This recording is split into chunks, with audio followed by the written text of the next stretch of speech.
My dear children, this is the second module.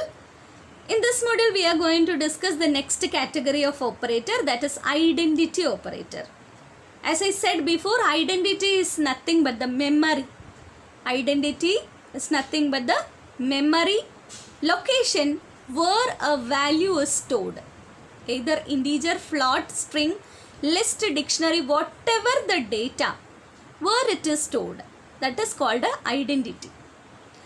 Here I had used A and B, okay, two variables, and it returns true if both operands are pointing to the same memory location, otherwise it will return false. Is not as just a reverse of is. Actually not as a complementary operator. It always complement the original operator. Is means it will check whether the two variables points to the same memory. Is not will check what? Whether two variables points to different one. My dear children, let me give an example for the same. A equal to 10, B equal to 10, C equal to 20. A is B.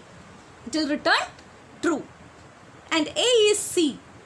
It will return false, because not only the value it is changed, because of the memory A and C refers in a different manner. That is why we got false as the output. A is not C, then it will return true. And A minus equal to 10.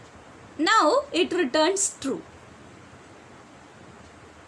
So my dear children, what is the difference between equality and identity? Actually equality checks what?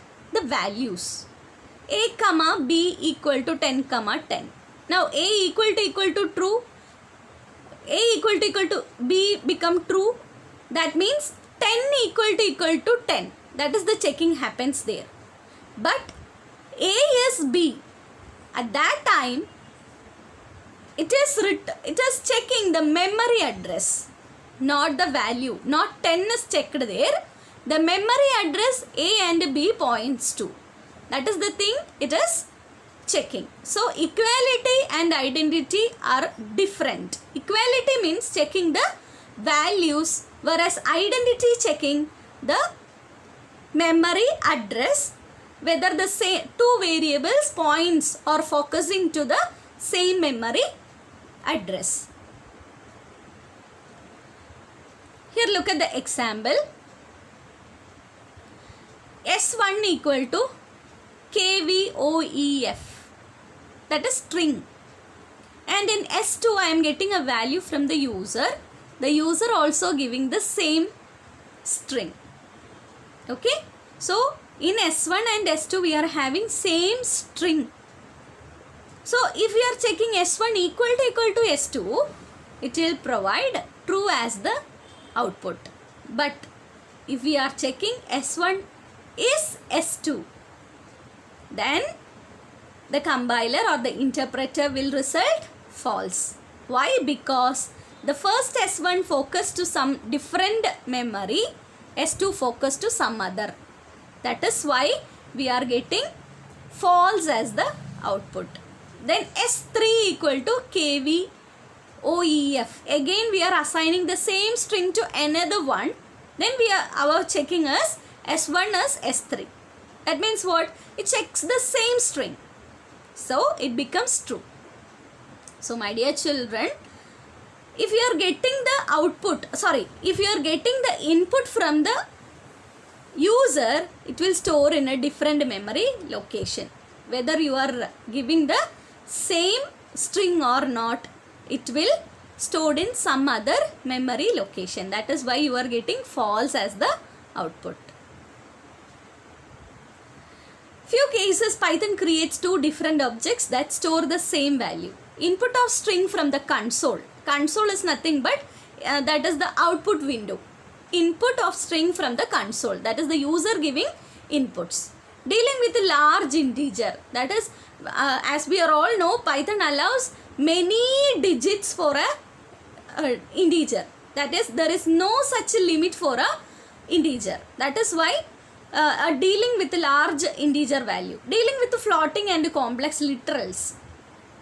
So there also we were getting some different type of cases or some other cases where the Python interpreter produces different type of true or false. Depending upon the situation only we can predict the output.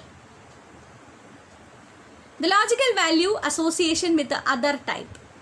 False value, that is in Python every value is associated with the Boolean value. That is every value is associated, every value, okay, associated with the Boolean values true or false. Let us see which are all values coming under true and which are all the values coming under false. The false values, first we need to study about the false values. The rest of the values become true. Okay. So the false values are none, false, 0, empty sequences like empty string, empty list, empty tuple, empty dictionary become false. Okay. What are the false values? I am repeating again. None, false, 0, then empty string, empty sequences. What are the sequences we are having? String, list and tuple.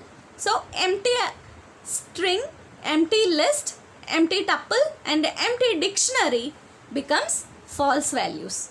The rest or all other values are considered to be true. That is a positive number, negative number, a string with a backspace, a white space, an empty list with a 0, list with a 0, tuple with a 0, 0.0, all are considered to be what? True values. Then we need to study about the next type of operator, logical operator, that we already studied about logical operator and or not. The OR operator combine two expressions which make its operands. The OR operator works in two different ways. In relational expression as operand, number or string or list as operand. That is relational expression as operand or number, string or list as operand. My dear children, in-depth discussion about logical operators will be given in the next module. Thank you.